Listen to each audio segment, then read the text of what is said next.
folks, and welcome to Subjective Thoughts. And our comic for today is Captain Henry in the Graveyard of Time, issue 1 by Dark Horse. Now, there is fighting, ghosts, and weird shit in this one, so if you are in any way squeamish, you have been warned. Also, spoilers. Alright, here's the team.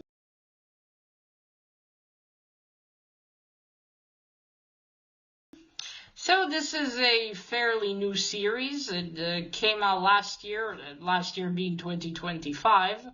We're now in 2026. Though here in Israel, I got the first issue in January. So, no, on my comic shop it says 2025. And I got recommended this by Mr. Sleepy Reader, because I think we were talking about Radio Spaceman. He said, oh, you might like this. And I remember the Comic Kaza told me that in my shop that maybe it'll be difficult to get this or not possible. For some reason I remember something, but in the end I got this issue. I got the second one, and the third one's already here. So cool. Yeah, so it's from the world of Hellboy. I thought, oh, this sounds interesting. Or if it's like Radio Spaceman, I'm gonna get it then. So here we have the first issue, which I read today. So we start with, and Sir Edward Grey is here, so that made me happy. So it's 1880, England. Sir Edward Grey arrives to some mansion of a man who used to be a hunter. Hunted all sorts of animals, got a lot of trophies in his mansion. Now he died, and his nephew is there with him. He's going to inherit the house. And apparently, someone in the house started hearing his uncle speaking from the polar bear that he stuffed. So they go into the room in the mansion where the bear is, and we see a woman called Miss Wittick. 1 second. Witters. Yeah, Miss Witters. And they talk about how the uncle once killed a dragon, which is really a giant snake, but he has a flair for the dramatics. Sorry, I'm moving you. So they're there to check out what has happened. So Miss Witters is there with her brother, Mr. Witters. They are, I guess, along with Sir Edward Grey, there to see how they can help this uncle. There's another man with them called Winston Henry, the one in the suit here. So Mr. Witters has created this suit that allows the wearer to go into the ghost realm beyond the pale. And the sister, Miss Witters, seems to be able to communicate with ghosts. So she's communicating with this uncle. So he died suddenly, and he can't seem to move on because something is stopping him. So they want to find out what it is. So they're going to test the suit now. And it also has this Jameson rod, which is named after their brother. They had another brother who was also in this and then died, but they still communicate with him, because in order to make this costume, he has, I don't know, to killed himself or something to be able to, I don't know, bring schematics in order how to do that. I'm not sure. But so yeah, with this rod, you're supposed to help nudge the ghost to the afterlife, basically. So Mr. Witter said, are you ready, Mr. Henry? Now, Mr. Henry, or Captain Henry, is a soldier, and he's one of those soldiers that's really the only thing he knows how to do. So he's kind of at a loss now of getting a job. He doesn't know what else to do, so I imagine that's why he's here. So that's it. They fire up the machine, and Now in here, it kind of, the nephew disappears, because at first I thought, wait, was I missing a page? Pacing's a little weird in this one, I will say. There are like not enough panels to transition, because I was legitimately, wait, did I skip a page or something? But yes, anyway, so they fired the machine up. Now, it doesn't transport you to beyond the pale. It's just, I guess, your consciousness while you're in the suit in the world of the living, your consciousness is there. So they fire it up and it's successful. Captain Henry is beyond the pale and Miss Winters is communicating with him. So he needs to go and see where the ghost is of the uncle. So he's looking around and he sees the ghost of the uncle, but then starts to sort of scream, look behind him, and there's the giant snake. And meanwhile, was something happening to them in the real world? Let me look. No, I don't think any. No, he's just transported. Ah, yeah, the uncle looks horrified. Ah, Sir Walter. Okay, Walter. I forgot his name. So yeah, the snake is there. Ah, there we go. I remember. Because while that is happening, the bear that the uncle's ghost resides in comes sort of to life and then lunges forward and then stops. And now beyond the pale, Captain Henry is using the rod on the snake, or the spirit of the snake. Maybe he has a grudge against Uncle Henry. For Uncle Henry, sorry, Uncle Walters. But no, yeah, unclear. He's hitting it with the rod, but there's not enough electricity or power in it. So he's basically saying through Miss Winters, it needs more power. So Mr. Winters does what he can and seems to succeed. And in the Beyond the Pale, Captain Henry manages to finally get rid of the snake. But Mr. Henry himself is gone. And then there's like an explosion of light, a really bright light goes off. And then, or goes on in this case. And then Captain Henry is gone. The suit is empty. And like, well, what the hell happened? And Mr. Walters' ghost comes out of the bear, and then he just floats away while his nephew's like, Uncle? So I guess he's moved on to the afterlife then.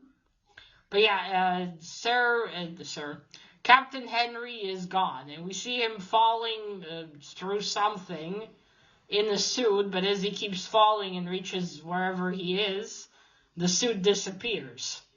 So he's somewhere, he doesn't know where, without his boots.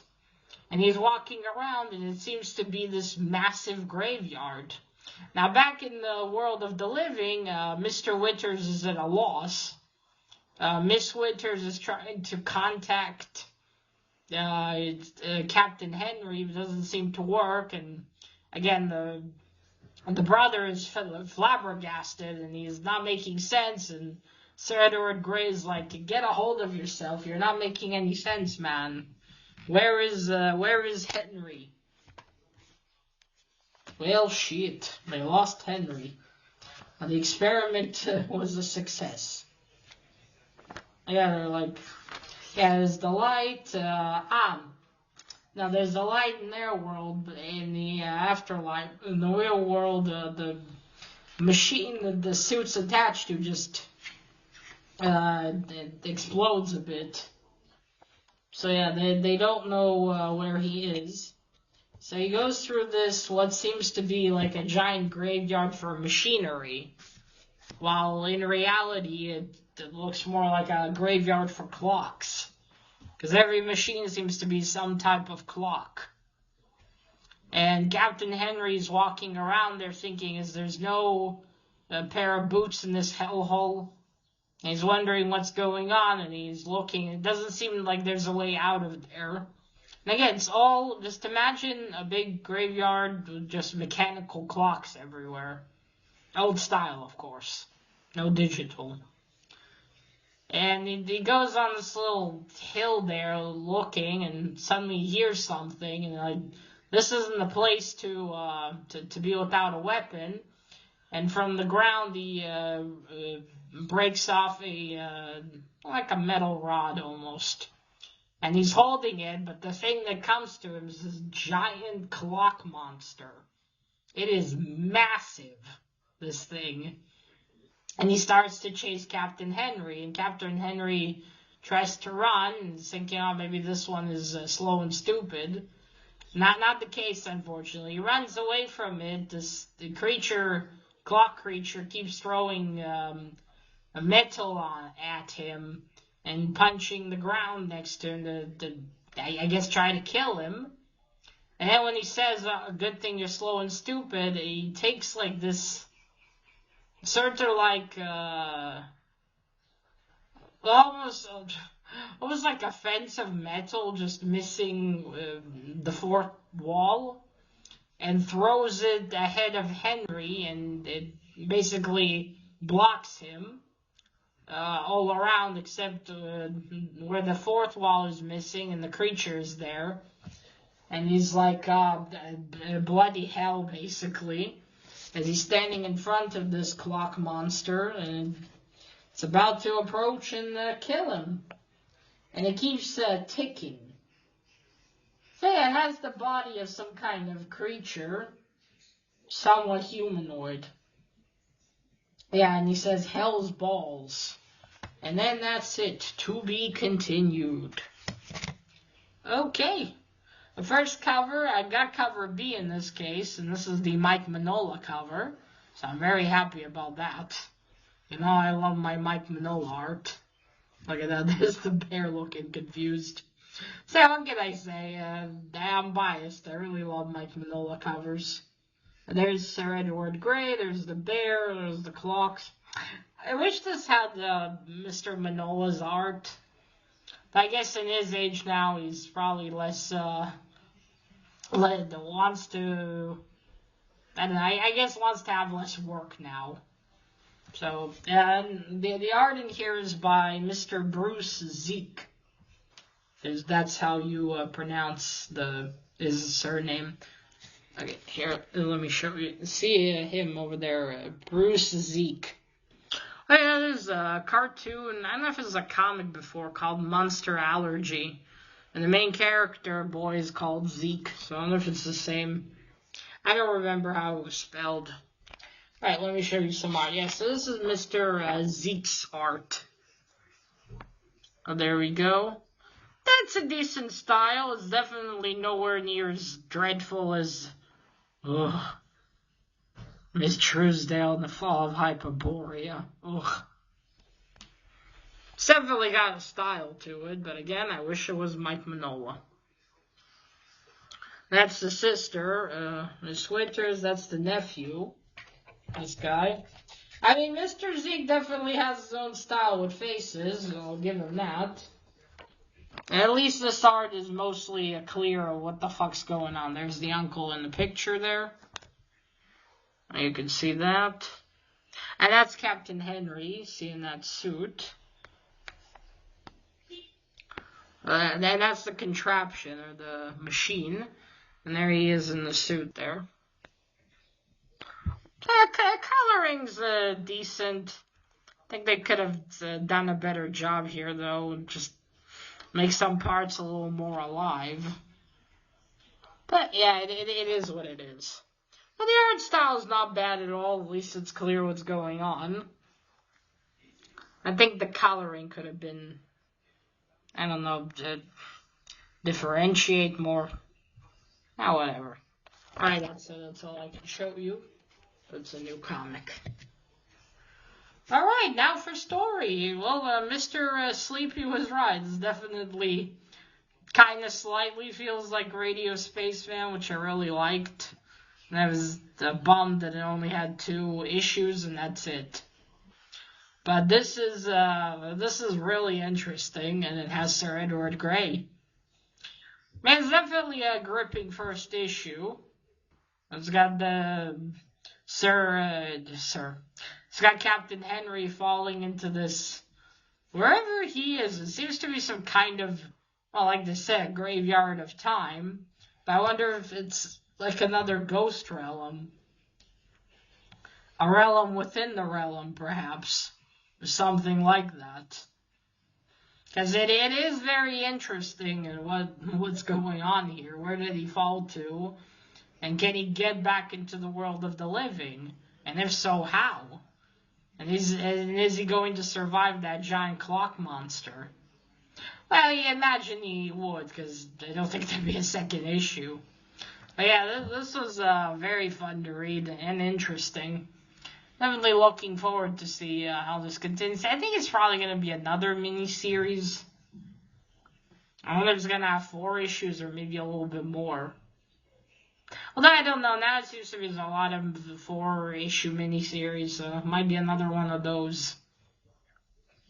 But I've definitely enjoyed this first issue, and I'm looking forward to see what the second one has. And what other things we will discover. It's good to see Sir Edward Grey again. But I wonder, I don't remember in what year it is that Sir Edward Grey disappears. Well, I won't go into spoilers, but at one point, Sir Edward Grey disappears. But I think it's when he's much older. He looks relatively young here. So, just wondering timeline to things. But yeah, that's it. I also like Captain Henry. Seems to be, your sturdy kind of guy. Because as Mr. Winters said, they needed someone brave for this job. And he's not wrong. You gotta have balls in order to be put into a experimental suit that'll take you to the to the land of the dead, basically. Or to beyond the pale. So hopefully Captain Henry makes it out of this and is back home. Or at least doesn't get killed by the giant clock monster. I can't wait to find out what the Graveyard of Time is. What are these clock things everywhere? Are they sort of, I don't know, mechanical creatures? Or were they built like that? Are there more than the one that he met? And how do you even end up in this place? In this Graveyard of Time? Well, all questions I'll hopefully get some answers to as the series moves on. Although, again, I suspect this might be a 4-issue miniseries, so we'll see how much they cram in 4. Alright, so that is it, folks. If you like Mike Mignola's writing and work, I would recommend you give this one a try. Might be to your liking, definitely. Or even if you liked Radio Spaceman, I would also recommend this. It sort of feels a little bit the same. Just, well, this is in space and this is ghost stuff. Okay, folks, that is it. Let me know what you thought of Captain Henry and the Graveyard of Time, issue 1.